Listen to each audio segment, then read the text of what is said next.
പൈതൃക സമ്മേളനം എന്ന പേരിൽ SYSന്റെ ഈസ്റ്റ് ജില്ലാ കമ്മിറ്റിയുടെ പേരിലാണ് പരിപാടി നടന്നത്.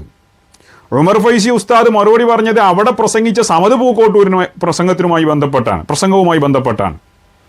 രണ്ടാളും സമസ്തയുടെ ആളുകളാണ്, സമസ്തയുടെ പ്രതിനിധികളുമാണ്. ഒന്ന് സമസ്തയുടെ സീനിയർ നേതാവാണ്, സെക്രട്ടറിയാണ്.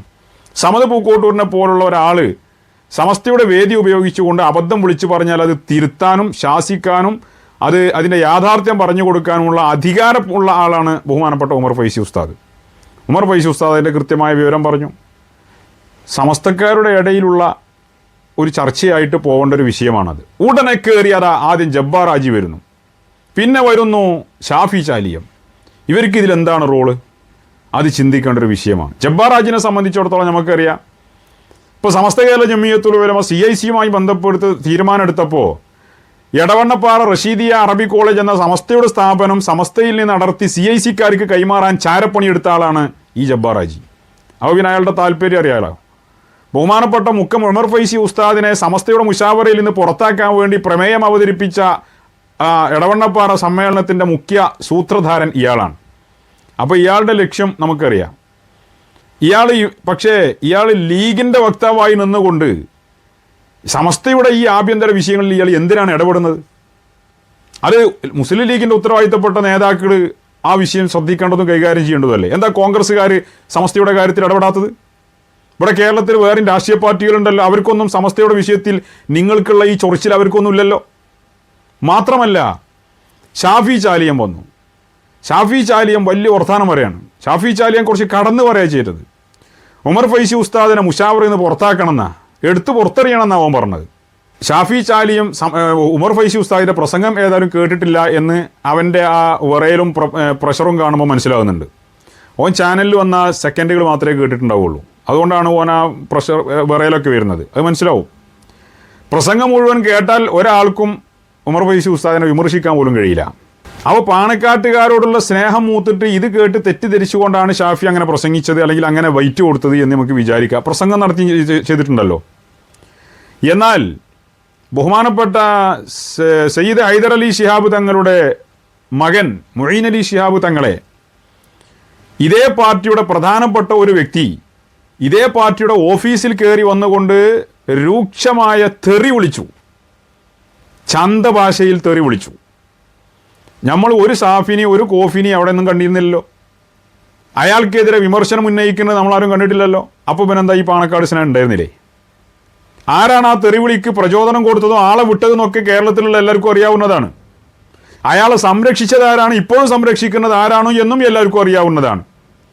സ്വന്തം പാർട്ടിയിലുള്ള ഒരു നേതാവിനെ, പാർട്ടിയുടെ അധ്യക്ഷനായിരുന്ന ഹൈദർ അലി ശിഹാബ് തങ്ങളെപ്പോലത്തെ ഒരു സാത്വികനായ മനുഷ്യൻ്റെ മകനെ പാർട്ടി ഓഫീസിൽ വെച്ച് പച്ചത്തെറി വിളിച്ചിട്ട് അതിനെതിരെ പ്രതികരിക്കാൻ നാവനങ്ങാത്ത ഇവൻ സമസ്ത കേരള ജമിയത്തുൽ ഉലമയുടെ സെക്രട്ടറിയെ പുറത്താക്കണമെന്നും അവിടുന്ന് എടുത്തെറിയണം എന്നൊക്കെ പറയാൻ ഇവൻ എന്ത് ധാർമ്മിക അവകാശമുള്ളത്?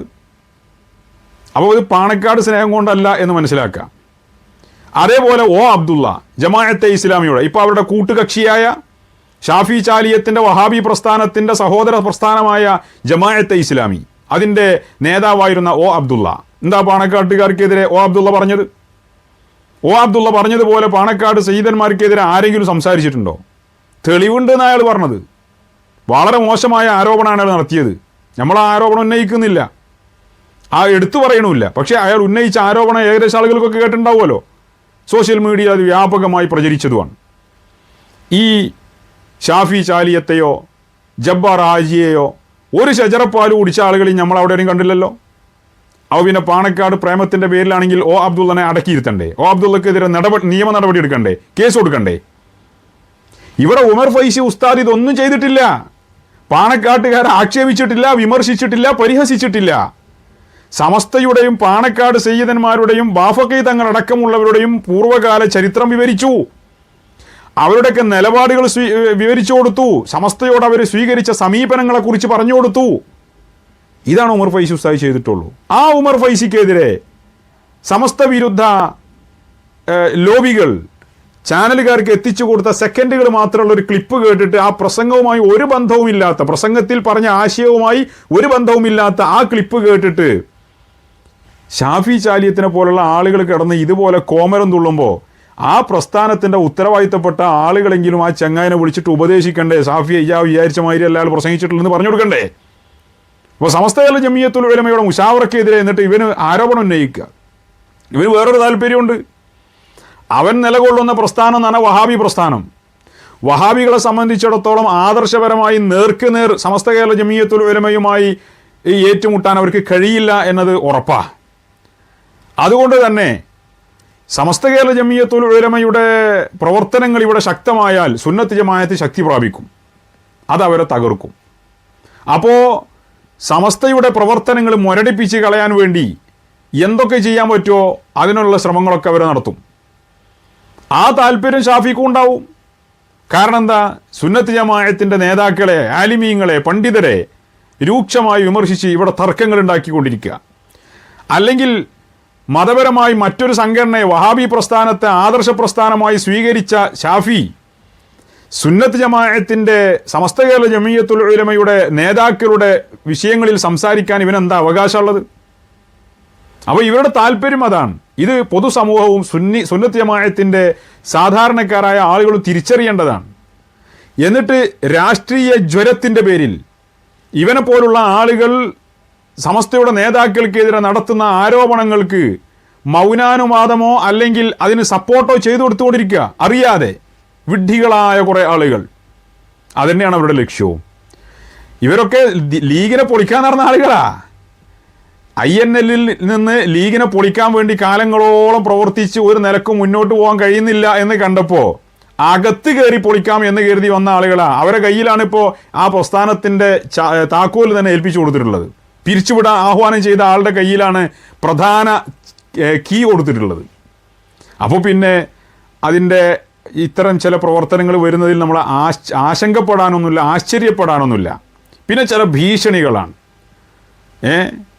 ഷാഫി ചാലിയത്തിൻ്റെ കുറേ ഭീഷണികൾ. ഉമർ ഫൈസിൻ്റെ സ്റ്റേജിലേക്ക് കയറി വരാൻ ഞങ്ങൾക്കറിയാം. അത് കണ്ടപ്പോൾ എനിക്ക് ഓർമ്മ വന്നത് പണ്ടൊരു ടോൾ പിരിവാൻ്റെ കഥയാണ്. ടോൾ പിരിക്കുന്നിടത്ത് കസേരയിൽ ഒരു വലിയ മീശയൊക്കെ വെച്ചിട്ട് തടിച്ച ഒരു തടിമാറനായ ഒരാളിങ്ങനെ ഇരിക്കുന്നുണ്ട്. പൈസ കൊടുക്കാതെ ആരെങ്കിലും പോവുകയാണെങ്കിൽ ഇയാൾ, പൈസ കൊടുക്കാൻ മടിക്കുന്ന ആളുകൾ ആരെങ്കിലും ഉണ്ടെങ്കിൽ ഇയാൾ പറയും, ആ കാശ് കൊടുക്ക്, ഞാനിവിടെ നിന്ന് എണീറ്റാൽ നിനക്ക് നന്നാവില്ല എന്നാണ് പറയാം. അങ്ങനെ ആളുകൾ ഇവനെ കണ്ടിട്ട് പേടിച്ചിട്ട് പൈസ കൊടുത്ത് കൊടുക്കും. ഒരു ദിവസം ഒരുത്തം വന്നു, ഉമർ ഫൈസിനെ പോലത്തെ ഒരാളാന്ന് കൂട്ടിക്കോളി. അപ്പോൾ ഇവൻ അതേപോലെ പറഞ്ഞു, ഞാനിവിടെ നിന്ന് അങ്ങ് എണീറ്റാൽ എന്ന് പറഞ്ഞു. അപ്പോൾ അയാൾ പറഞ്ഞു, എന്നാ ഞാൻ ഒന്ന് എണീറ്റാന്നാണ്. അപ്പോൾ നോക്കുമ്പോൾ ഇവർ എണീക്കാൻ കഴിയില്ല, ഇവർ രണ്ട് കാലുമില്ല. ഓൻ ആ തടിയും പറഞ്ഞൊക്കെ തന്നെ ഉള്ളൂ. എന്ന പോലത്തെ ഒരു വെല്ലുവിളിയായിട്ടാണ് എനിക്ക് തോന്നിയത്. 40 മിനിറ്റ് സ്റ്റേജിൽ നിന്ന് പ്രസംഗിച്ചാൽ എനിക്ക് വിറയലിളകുമെന്ന് പറഞ്ഞാളാണ്. ആ പത്രസമ്മേളനത്തിൽ തന്നെ വിറച്ചിട്ടാണോ സംസാരിക്കുന്നത്?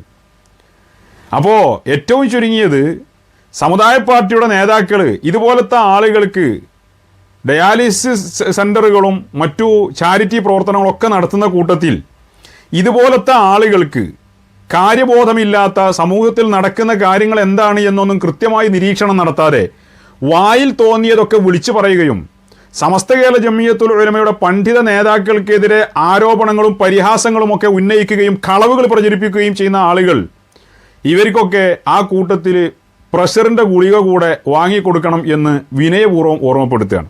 ഇല്ലെങ്കിൽ ഇതുപോലെ പലതും വിളിച്ചു പറയും. BP ഗുളിക വാങ്ങിക്കൊടുക്കുക, ആരോ തിരുപ്പ് കയറ്റി വിടുമ്പോൾ അതിനനുസരിച്ച് BP കൂടിയിട്ട് വിറച്ച് എന്തൊക്കെയോ വിളിച്ചു പറയണം. അതാണിപ്പോൾ സംഭവിച്ചുകൊണ്ടിരിക്കുന്നത്. ഒരടിസ്ഥാനമല്ല. ഇവരൊക്കെയാണ് സമൂഹത്തിൽ ഒരു സമുദായത്തിൻ്റെ സംരക്ഷകരായി വേഷം ഇട്ട് നടക്കുന്ന ആളുകൾ. കൗതുകം തോന്നുകയാണ്, അത്ഭുതം തോന്നുകയാണ്.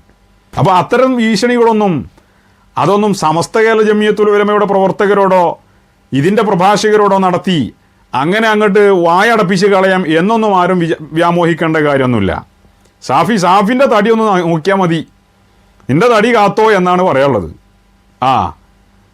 ഈ യുവജന വിഭാഗം പ്രവർത്തകർ എന്നൊക്കെ പറഞ്ഞാൽ നിങ്ങൾ സൈബർ ഇടങ്ങളിൽ തോന്നിവാസവും തെറിയും പണ്ഡിതന്മാർക്കെതിരെ ഫേക്ക് അക്കൗണ്ടുകളിലും വ്യാജ ഐഡികളിലും വന്ന് തെറിയഭിഷേകം നടത്തുന്ന ആളുകളെ കണ്ടിട്ട്, സൈബർ പോരാളികളെ കണ്ടിട്ട് ഓരോന്ന് വിളിച്ചു പറയാൻ നിൽക്കണ്ട.